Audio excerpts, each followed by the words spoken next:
Hello বন্ধুরা, আজকে আপনাদের দেখাবো আমার ইউটিউব চ্যানেলে ইস্যু এসেছে। হঠাৎ করে ইস্যু এসেছে, এই ইস্যুর কারণে আপনারা বন্ধুরা কেউ ঘাবড়াবেন না। এটা বন্ধুরা, এটা প্রথমে যে কমেন্ট অপশনে যাব, কমেন্ট অপশনে যাওয়ার পরে দেখবো এই যে ইস্যু, এই যে দেখা যায় এটা 7 তারিখ 12 মাস 2024 সালের।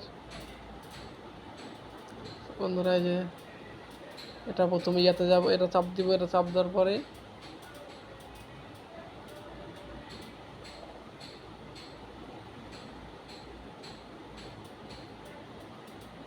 কমিউনিটি নিয়ে গেছে সাইডে।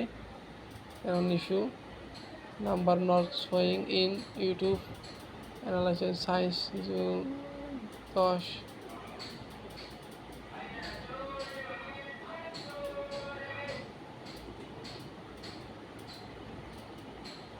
তো বন্ধুরা, এটা কোনো সমস্যার কারণে, এটা হলো ফেসবুক পেমেন্টের বিষয়ে। তো বন্ধুরা, আশা করি বুঝতে পারছেন, এটা কোনো সমস্যা হবে না আপনাদের।